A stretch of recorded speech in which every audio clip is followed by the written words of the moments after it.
National news में आपका बहुत बहुत स्वागत है। मैं हूं आपके साथ अबरारुल हक रहमानी। जिस ढंग से लगातार महाराष्ट्र की सियासत में कई बड़े मामलों को लेकर के सियासी तूफान जो है मचता हुआ नजर आ रहा है, क्योंकि इस समय अगर देखा जाए तो भले सत्ता पक्ष और विपक्ष के भीतर घमासान जो है वो जरूर देखने को मिल रहा है, लेकिन उससे अलग एक बड़ा मामला जो इस समय निकल करके आ रहा है दर्शकों, वो है मराठा आरक्षण की मांग को लेकर के। और इस मांग को लेकर के अब सत्ता पक्ष या विपक्ष दोनों ही की अगर बात की जाए दर्शकों, तो वो खुले तौर पर इसका समर्थन कर रहे हैं, वो खुले तौर पर इसकी मांग को दोहरा रहे हैं और ये कह रहे हैं कि अगर एकनाथ शिंदे ने यहाँ पर भूल कर दी, अगर एकनाथ शिंदे ने यहाँ पर कोई बड़ी गलती कर दी, तो उन्हें इसका खामियाजा अपनी सत्ता को गंवा करके जो है चुकाना पड़ सकता है। और ये एक बड़े तौर पर जो है देखने की ज़रूरत है दर्शकों, क्योंकि अभी भी अगर देखा जाए तो यहाँ पर शरद पवार से लेकर के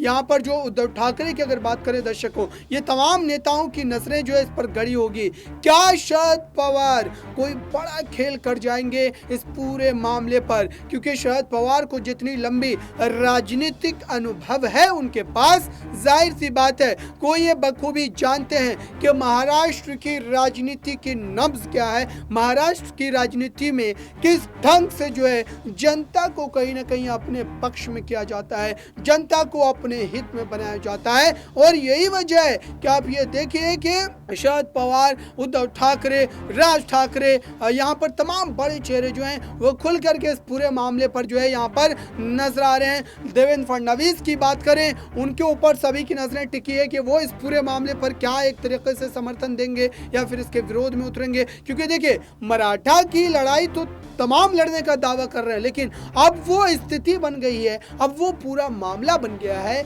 जबकि तमाम लोगों को खुल करके जो तमाम बड़े बड़े राजनेता हैं महाराष्ट्र के, उनको ये तय करना पड़ेगा, उनको ये बताना पड़ेगा कि इस स्थिति में जबकि महाराष्ट्र में मराठा आरक्षण खुले तौर पर यहाँ पर जो अब मांग की जाने लगी है, और इस समय देवेंद्र फडणवीस से लेकर के यहाँ पर एकनाथ शिंदे या फिर नाना पटोले जैसे तमाम बड़े नेताओं को अब इस पर जो है अपने समर्थन को देना पड़ेगा, या उन्हें ये तय करना पड़ेगा कि वो इस पूरी लड़ाई में किस धड़े में है, किस पक्ष में है। क्योंकि अब वो घर ही आ चुके हैं दर्शकों कि यहाँ पर पूरे तौर पर उन्हें स्पष्ट ढंग से जो है बताने की जरूरत है जनता, क्योंकि इस पूरे मामले को देख रही है, समझ रही है, परख रही है। क्योंकि अगर इसमें किसी भी तरीके की कोताही होती है तो आप समझ लीजिए कि महाराष्ट्र में दोबारा सत्ता में आने का जो ख्वाब देखा जा रहा है एकनाथ शिंदे, देवेंद्र फडणवीस के द्वारा, भारतीय जनता पार्टी के द्वारा, वो पूरी तरीके से चकनाचूर होता नजर आएगा। फिलहाल इस खास रिपोर्ट में बस इतना ही। जुड़े रहें बड़ी खबरों के लिए नेशनल न्यूज के।